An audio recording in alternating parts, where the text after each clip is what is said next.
funny as it was the reaction from her, because she clearly was having a marvelous time giggling with him. I think he does have quite a wicked sense of humor, actually, as I understand it. And I often sense that about him. Sometimes I'm talking to him and I definitely sense that. And I think, yeah, I know what you're thinking. I give him a hard time. It's time for our next commercial break. You're listening to Paraversal Universe. We'll be right back with our guest for the next segment. Live from NPR News in Washington, I'm Lori London. Attorney General William Barr says he expects to release the special counsel's report by mid-April, if not sooner. NPR's Carrie Johnson reports the document is nearly 400 pages long. The Attorney General says he's willing to testify before the House and Senate Judiciary Committees in early May. Bill Barr says he's making progress in reviewing Special Counsel Robert Mueller's report. The AG says there could be redactions to protect grand jury material, sources and methods, and ongoing investigations. But Barr says everyone will soon be able to read most of the report on their own. He says he doesn't believe it would be in the public interest for him to summarize the report or to release it in bits and pieces. The AG says he'll make the report public after he delivers it to key members of Congress. Carrie Johnson, NPR News, Washington. President Trump's national security advisor is blasting Venezuelan President Nicolas Maduro for using foreign military personnel to stay in power. As NPR's Michelle Kellerman reports, that now includes direct support from Russia. In his written statement, National Security Advisor John Bolton strongly cautions actors outside the hemisphere from deploying military assets to Venezuela. He calls it a direct threat to international peace and security in the region. The U.S. Special Representative on Venezuela, Elliot Abrams, won't say what the U.S. might do in response. I would just say that we have options, and that I think it would be a mistake for the Russians to think they have a free hand here. They don't. Russia has sent troops and equipment to Venezuela, and Abrams says the U.S. is watching. Michelle Kellerman, NPR News, the State Department. About 1 million protesters took to the streets of Algiers today. It's the 6th straight week of demonstrations demanding the resignation of Algerian President Abdelaziz Bouteflika. Jake Siganero in Paris tells us this has been the biggest demonstration yet. Week by week, the crowds have gotten bigger in the capital and around the country. Bouteflika canceled upcoming presidential elections, and since then, even his closest allies say after 20 years in power, it's time for him to go. The military chief says the president is unfit to rule, but protesters suspect that it could lead to a military coup. They don't want any semblance of the current government and want to completely rebuild Algeria's political system.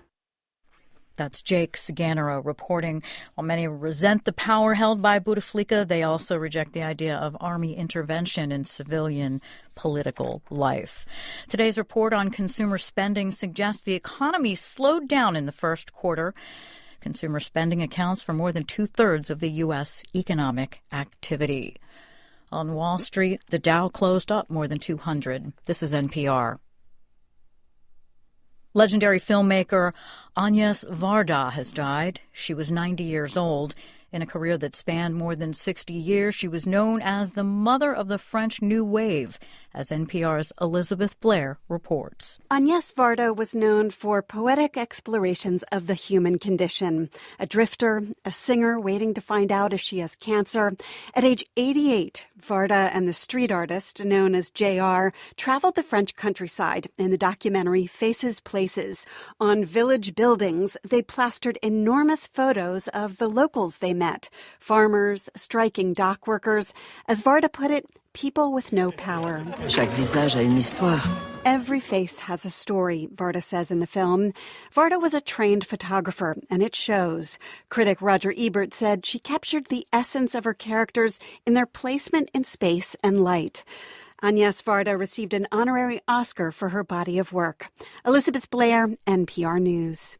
Thousands of students in Berlin have skipped school again today to take part in a rally demanding climate change action. Swedish teen Greta Thunberg, who inspired the school strike, protests in Germany and elsewhere, is leading the rally through Berlin's government district. The weekly protests have been mostly welcomed by German politicians. though some say they shouldn't be done during school hours. One student responding with a banner stating, "I'll go to school if you cool the planet." This is NPR News. Welcome back to WBHM Digital Broadcasting out of Birmingham, Alabama. The time is 5 minutes after the hour. Hello, everyone. We're back. This is Paraversal Universe, produced by WBHM Digital Broadcasting out of Birmingham, Alabama. Also heard on the Rift Radio Network out of Lakeside, Virginia, WCET-FM and affiliates out of Columbia, South Carolina, and Amelia Pisano Productions out of Toronto, Canada. We're your hosts, Kevin and Jennifer Malek, coming to you from the still melting tundra of northern Wisconsin, here at the Northwoods Paranormal Resource Center in Rylander. Yes, our snow is finally melting. And we're actually going to have spring this year. Woohoo!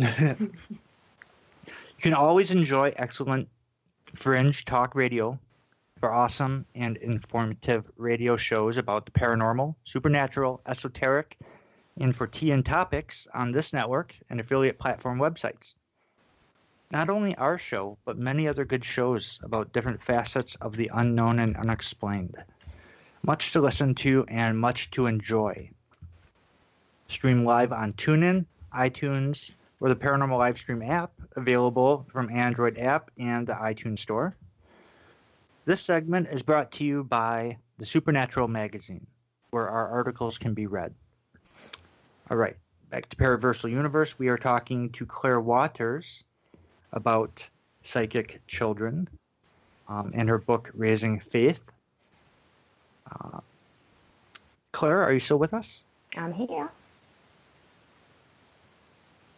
Okie doke. Well, why don't we start off this segment and talk about protection? Okay. Perfect. Let's discuss this for a bit. First of all, what denomination, if any, do you practice? I guess let's start with that, because that when you say denomination, what do you mean by denomination? I guess like spiritual belief, religious belief. Okay. So I guess if I was anything, I would be a spiritualist. Okay. Yeah, I mean, I don't particularly visit the spiritualist churches, but if I had to choose one, that would be the one I chose. Okay. And in what ways do you protect not only yourself, but your children as well? A lot of what we use is visualization. You know, I've taught them to ground and protect using visualization, visualizing roots, grounding them into the ground, visualizing cloaks, and they choose a different color depending on how they're feeling that day. And interestingly, the colors that we choose tend to indicate what's in our aura that day too. We also use sort of bubbles and lights and caps and anything visual we can that we ask it, we give it a job to do, and its job is to keep out anything that is not good for us. To allow any bad energy or difficult energy out, but not to allow anything in that is harmful to us. We use a lot of that. We also have some protection sprays. The children use crystals quite a lot, but I don't particularly specify which crystals for them. I just let them choose crystals, and they just have whatever they feel comfortable with near them at nighttime. They're the main ones that we use. I mean, I will do my own visualizations that are similar, and I will often include them in my own visualizations as well, just to keep it safe. But yeah, they're the main things that we use. Visualizations is a powerful tool. Yeah, and a wonderful tool. And that's something that I really feel in society in general doesn't really have a good grasp on or understanding of. We've had clients where who do have abilities. Sometimes people contact us because they are seeing things, and it's sometimes in the investigation we'll find out that they're not just seeing things at their residence, but they see things out of other places, and that this has gone on for a while, and you realize that there's many signs there that do suggest that the person has abilities. And so the question is, well, some of these people are still frightened by a lot of the stuff that they come across. And so, there's this visualization technique with a bright white light that starts at the center of your heart, whether you call it your God spark, whether it comes from within or without, that you visualize that super bright white light slowly expand and get bigger and bigger to where it's eventually engulfing your whole body. And it's this bright, bright white light that no negativity, nothing dark can penetrate and flees. That not only empowers them, but they're now practicing their abilities, because in let's say a spectrum we can't see, I bet $1 million there is a super white bright light happening.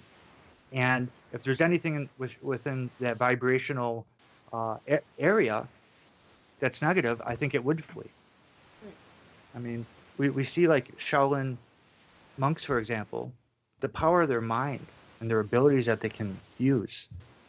To me, it proves even scientifically. I mean, they're almost the best examples of mind over matter, and a lot of what they do has to do with visualizing things. Right. And then, another thing that I love visualization techniques. Another thing that I love using too that you had mentioned were crystals.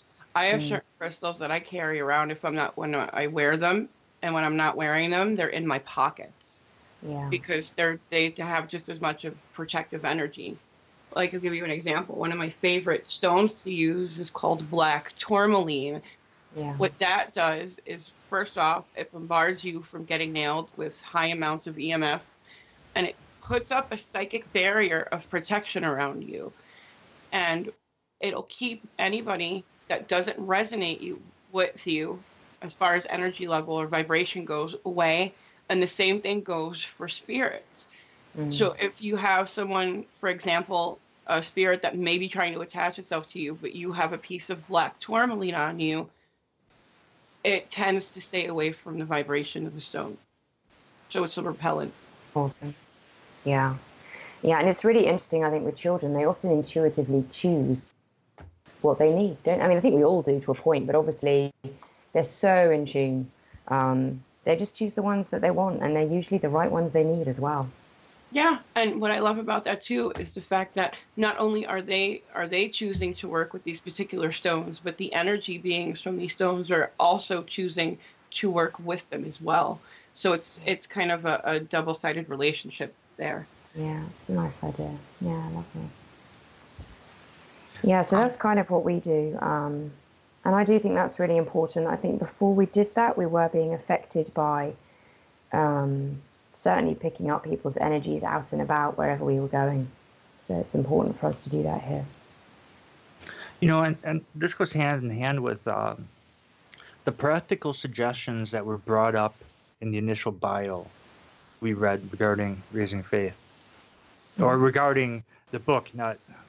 I haven't had a chance to read it yet, but the book regarding the book Raising Faith, in a sense that sometimes our actions also can protect us, in the fact that like we try to do things for the right reasons. If we're not doing things for the right reasons, like let's say when we're helping people with paranormal and spiritual and that kind of thing, we tend to problems will ensue. There's going to be issues, and the issues are going to make things worse and better. And then at that point, we're defeating the main purpose, which is no matter what you do, never make the situation worse, right? But you had mentioned some things it had mentioned in the bio. Can you talk about that for a little bit? I can't remember what I put in the bio, but on that subject, what I can say is that I've always had an incredibly strong moral compass, even